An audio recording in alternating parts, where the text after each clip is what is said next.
Na nossa aula de hoje, nós vamos tratar da responsabilidade patrimonial. Ela vem prevista lá no capítulo 5 do título 1 da execução em geral, né?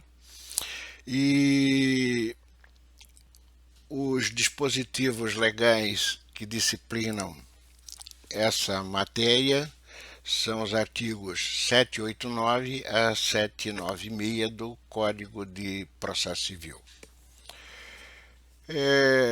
De início, cabe ressaltar que a obrigação do devedor ela é pessoal, mas a responsabilidade ela é sempre patrimonial, o que vale dizer que a execução ela objetiva exclusivamente parcela patrimonial do devedor.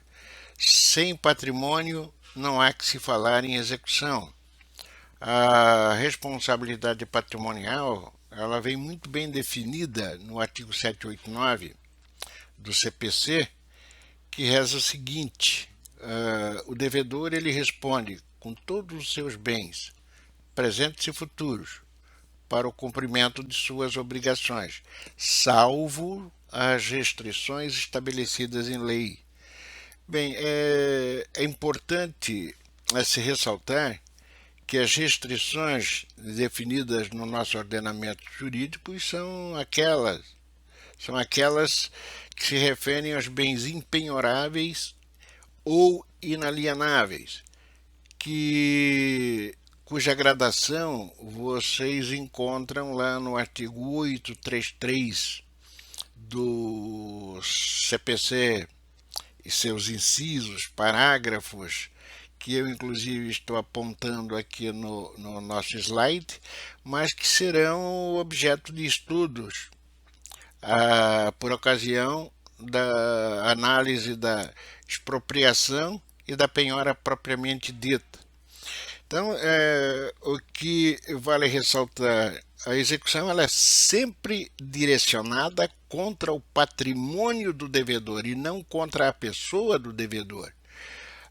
A única exceção que se faz a esse quadro, a essa situação, é com relação à execução de alimentos. Na execução de alimentos, inclusive nós já estudamos a execução do alimento lá no cumprimento de sentença, e eu já fiz em sala de aula uma breve distinção com o alimento previsto em título executivo extrajudicial, mas no que tange a possibilidade de prisão do devedor. Mas eu quero ressaltar que a possibilidade de prisão do devedor ela tem o objetivo apenas coativo e não satisfativo, o que significa, mesmo que o devedor vá preso, é uma prisão civil, não exime ele com relação à dívida existente, ou seja, ele é preso e ainda assim fica com a obrigação de pagar, e essa obrigação de pagar ela pode ser refletida posteriormente no patrimônio que ele possua.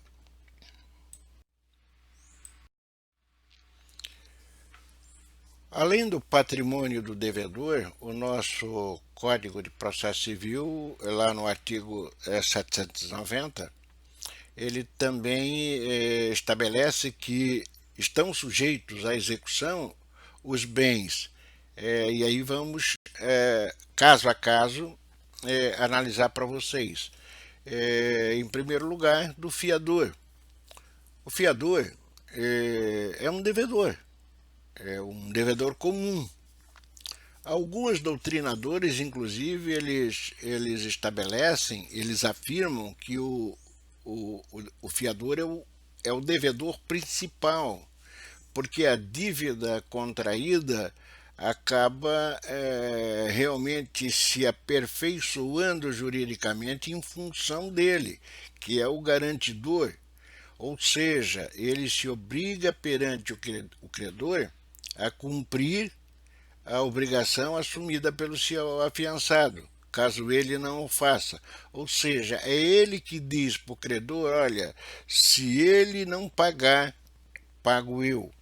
Então, em tais condições, o fiador também responde com o seu patrimônio, presente e futuro. A fiança, ela é uma figurinha da cadeira de direito civil, vocês já devem ter,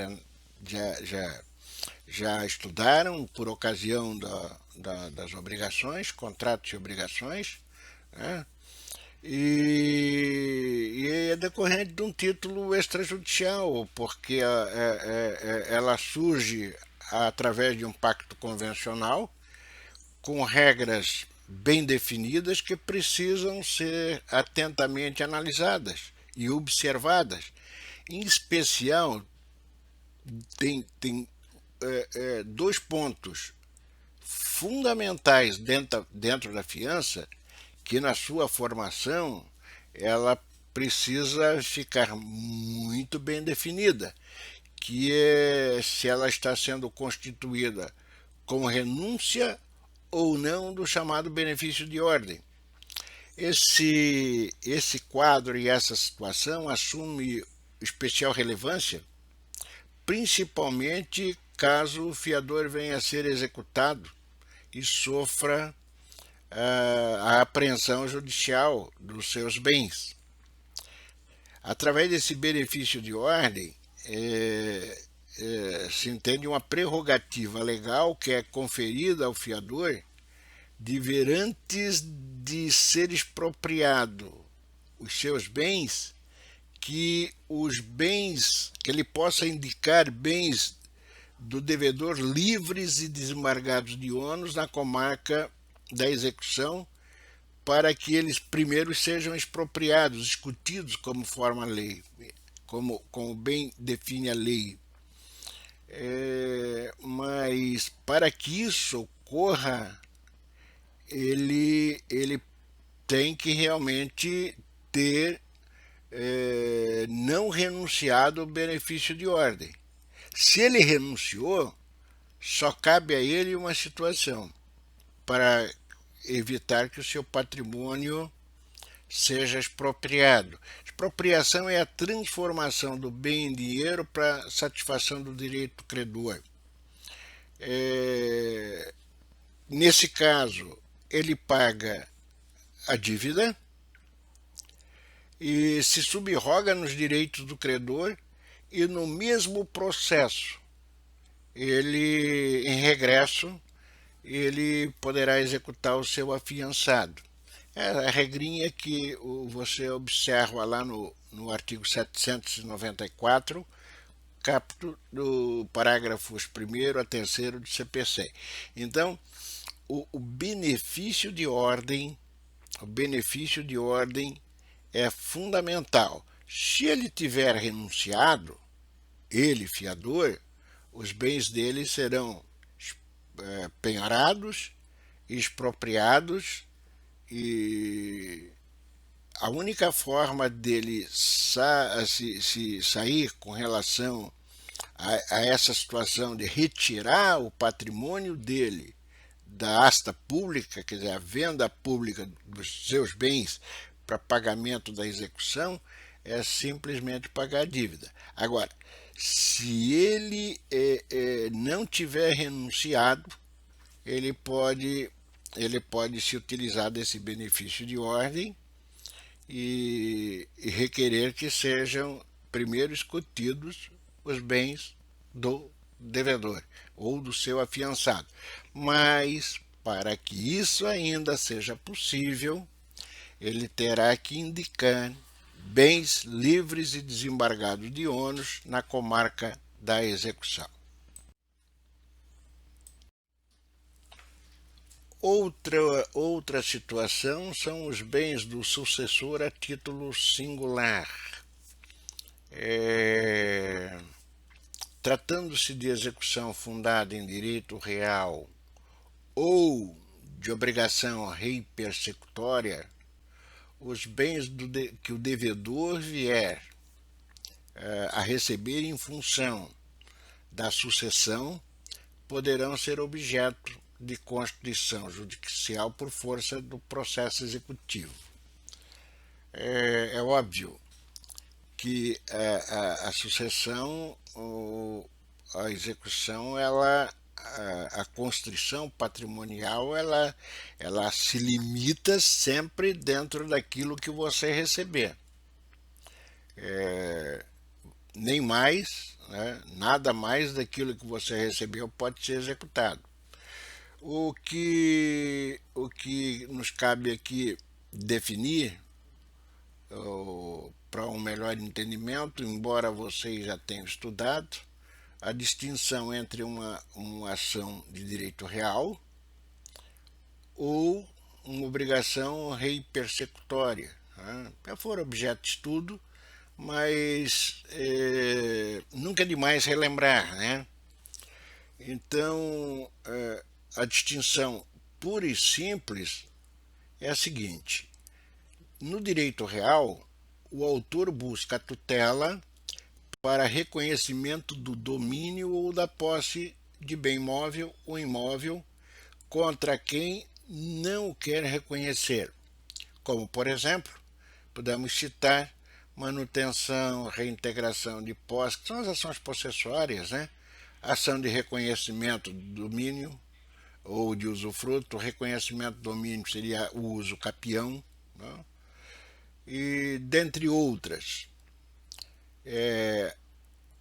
Vocês no próximo semestre vão ter o contato, por exemplo, com as ações possessórias. Então, e de alguma forma eu falo com vocês, ou vou falar com vocês sobre o uso capião, então não há o que se preocupar.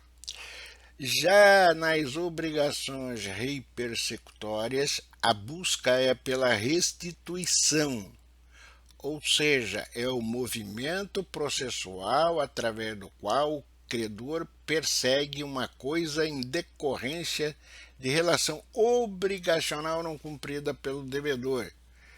E aí, um bom exemplo é a locação, ou seja, o imóvel locado, ele, ao final do contrato, não é restituído pelo locatário.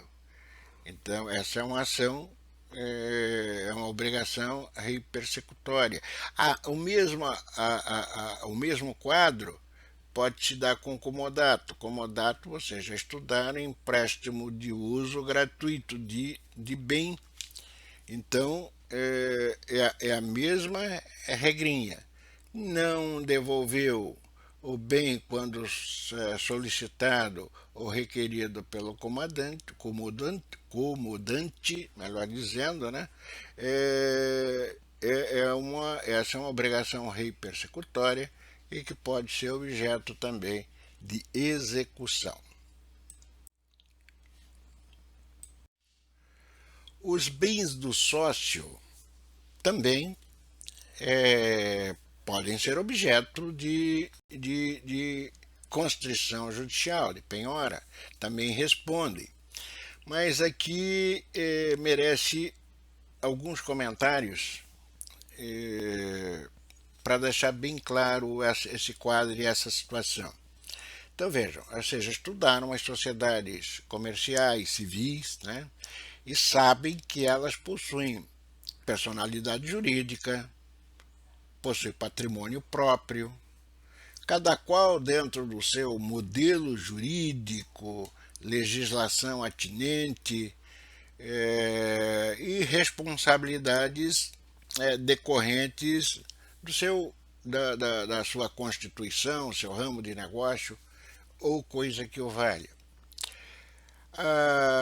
Os bens dos sócios, em princípio, eles não respondem pelas dívidas contraídas pelas sociedades, exceto nos casos de desconsideração de personalidade jurídica, e aí a aplicação dessa desconsideração dentro dos modelos que vocês também já estudaram, porque em alguns o próprio modelo de responsabilidade já não traz essa necessidade, mas é quando eu tiro, quando a personalidade jurídica é obstáculo realmente para a solução do cumprimento da obrigação. Nesses casos, desconsiderada a personalidade jurídica, obviamente, o patrimônio dos sócios vão ficar disponíveis para penhora pelo Poder Judiciário. E nos outros casos que a constrição judicial dos bens pode ocorrer, e isso aliás é muito comum, são naqueles casos em que os sócios eles prestam fiança ou aval para a própria sociedade. Mas nos casos de constrição judicial de bens dos sócios, seja por fiança, aval ou desconsideração da personalidade jurídica, o sócio que teve o seu patrimônio apreendido judicialmente, ele tem o direito de exigir o chamado benefício de ordem, ou seja, que primeiro sejam discutidos os bens da sociedade para depois os deles. Mas, para que isso seja possível, para que esse benefício legal lhe seja aplicado, ele, sócio, terá que indicar os bens da sociedade livres e desembargados de ônus, situados na comarca da execução, seus valores, prova de propriedade e que esses valores eles consigam absorver o impacto e cobrir toda a execução. O sócio, como o fiador, que pagar a dívida, ele se subroga nos direitos do credor e poderá executar a sociedade nos mesmos autos do processo de execução. É o princípio de celeridade processual, né? Economia. Essa regrinha está estampada lá no artigo 790 e 795. Aqui no 790, inciso 2, e no 795, parágrafo 795 caput e parágrafos 1º a 5º do CPC.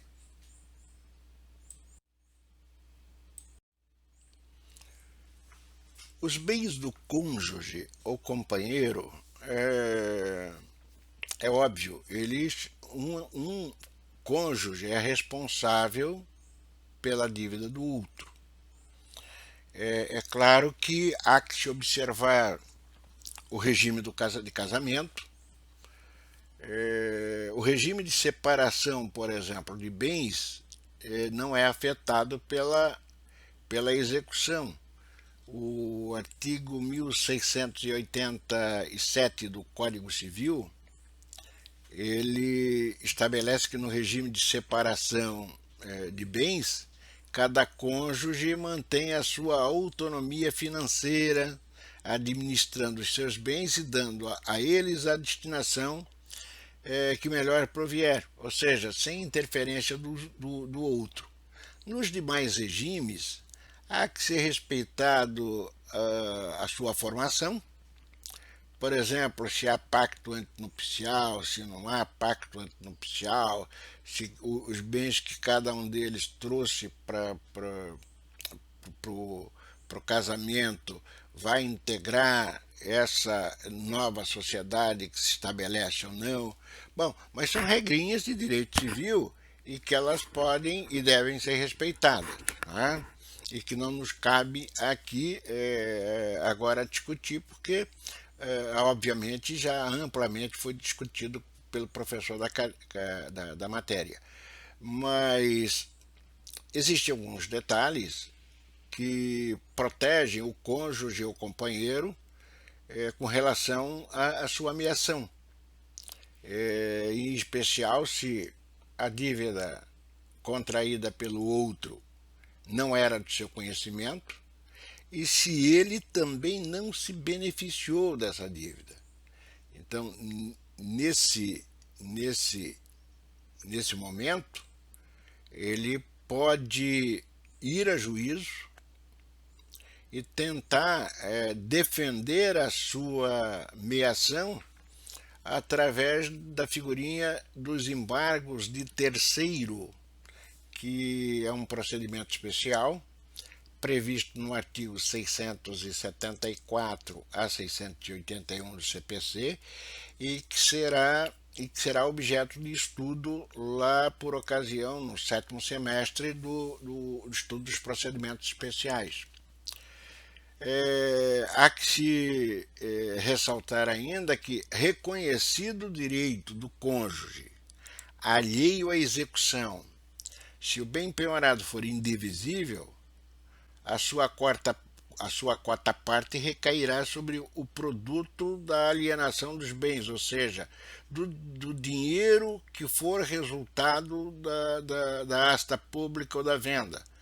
A regrinha que está lá no artigo 843, parágrafos 1º e 2º do CPC, e lá se observa também que essa venda, essa venda pública, né, ela tem que observar alguns detalhes de preço, regrinhas para que o cônjuge alheio à execução ele não venha a sofrer prejuízo. Cabe ainda destacar que o dispositivo 790, inciso 4 do CPC, ele traz agora a figurinha do companheiro, né? Então, o que se diz, olha, há o reconhecimento da união estável como entidade familiar. E é óbvio que esse reconhecimento ele traz reflexos patrimoniais e da mesma forma que no casamento o cônjuge alheio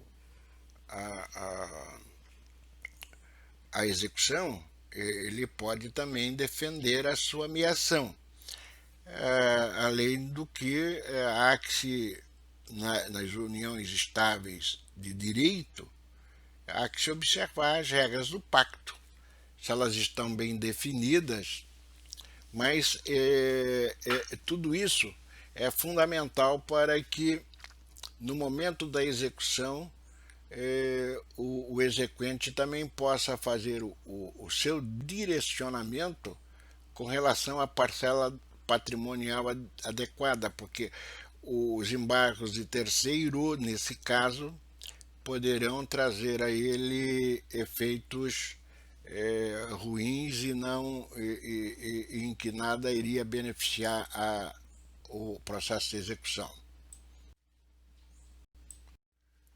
Quando se fala em não beneficiar o processo de execução, é que uma condenação lá dentro dos embargos de terceiro, dependendo do valor da execução, obviamente iria reduzir os valores que estariam sendo discutidos no processo executivo. É raro, mas ocorre, e todo cuidado nesse sentido é muito importante. Por derradeiro, nos cabe aqui discutir agora a fraude à execução, né? A fraude à execução é um probleminha no processo executório, não resta a menor dúvida.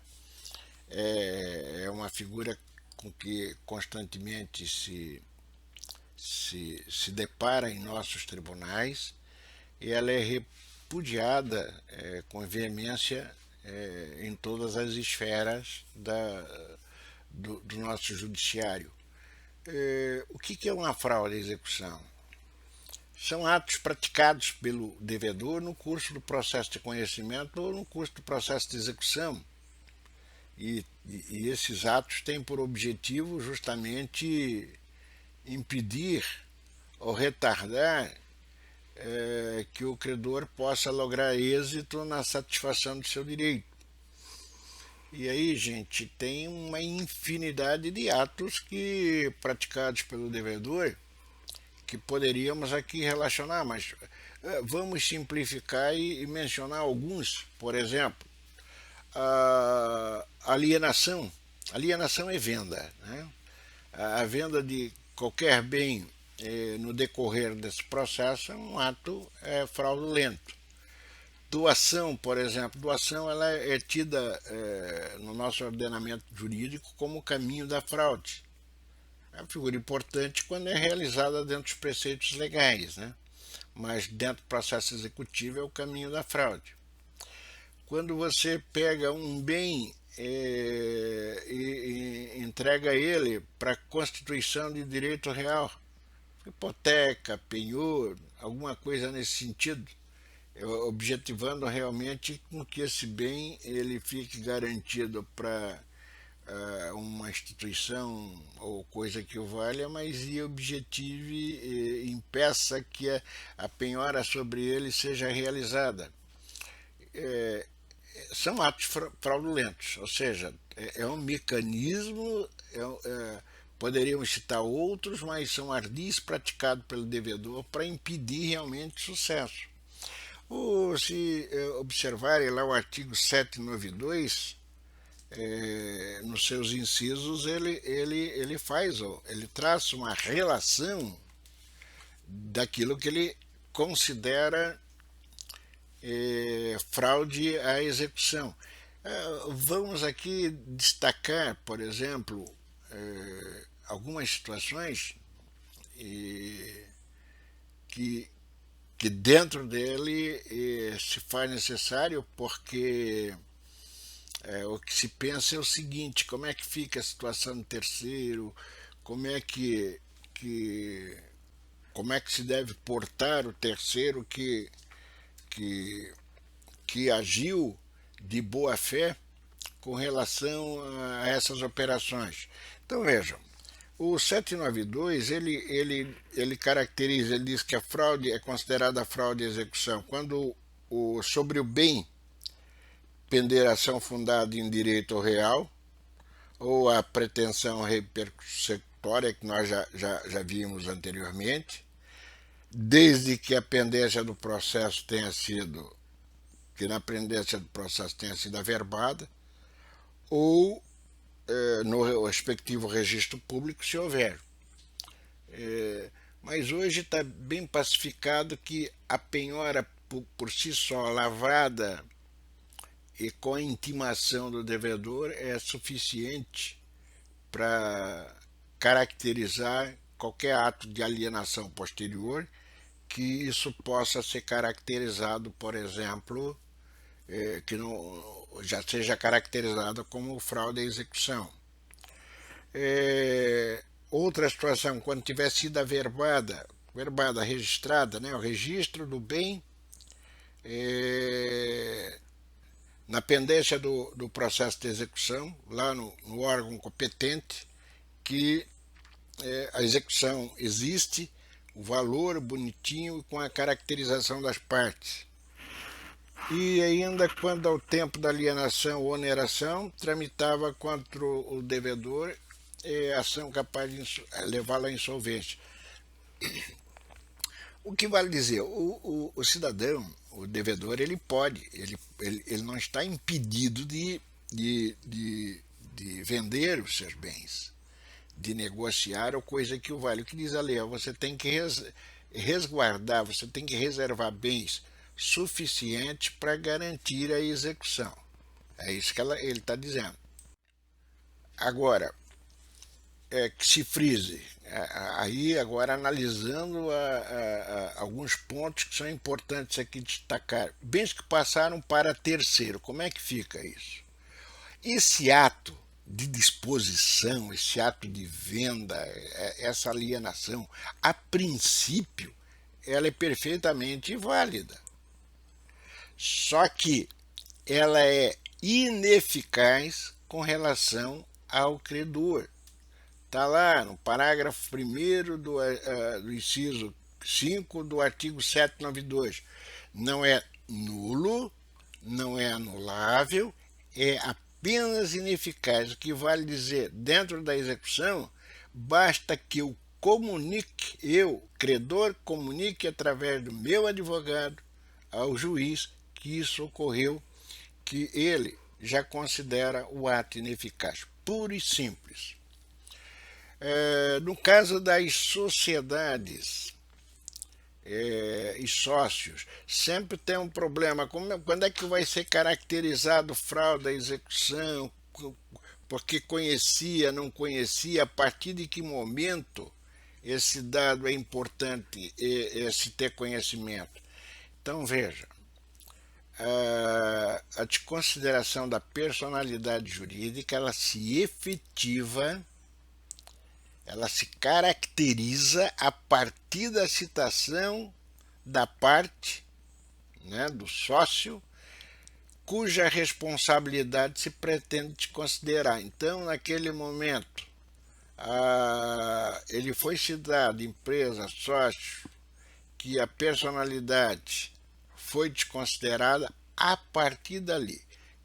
A partir desse momento, qualquer ato de disposição é considerado fraude à execução. Também está lá no artigo 792, no parágrafo 3º do inciso 5. E a posição do terceiro? Como fica? Simples. Ao terceiro cabe única e exclusivamente, terceiro de boa-fé, demonstrar que ele adotou as cautelas necessárias para a aquisição do bem objeto da constrição judicial, da penhora. Ou seja, que ele junto aos cartórios pegou certidão negativa de que não existia nenhum ônus pendente, registrado sobre aquele imóvel, tirou negativas no fórum de que não existe nenhum processo executivo contra o vendedor, igualmente nos cartórios de protesto, de que nenhum protesto contra ele foi lavrado, esse tipo de coisa. Se ele demonstrar, ele é um terceiro de boa-fé. Ele vai conseguir liberar o imóvel? Depende. Cada caso concreto é um estudo à parte. A princípio não, porque o ato é considerado ineficaz. E para finalizar a nossa aulinha de hoje, eu quero apenas destacar que existe uma distinção, eu não estou abordando aqui no slide, mas é bom que fique claro para vocês, existe uma distinção entre a fraude à execução e a fraude contra credores. A fraude contra credores é a chamada fraude pauliana. O objetivo, esse é um procedimento comum, né? E o objetivo da ação pauliana é uma só, é anular os negócios realizados pelo devedor, fazendo com que o patrimônio que ele negociou retorne ao seu domínio, volte para ele, que volte a integrar o seu patrimônio pessoal, e aí sim, para que esse patrimônio possa ser objeto da constrição judicial. Então, fraude à execução são atos praticados pelo devedor no curso do processo de conhecimento ou do processo de execução. Já a fraude contra credores, ela antecede tudo isso, e o objetivo da ação já é outro, é justamente anular os atos para que os bens retornem ao domínio do devedor. Muito bem, gente, por hoje é só e até a próxima aula.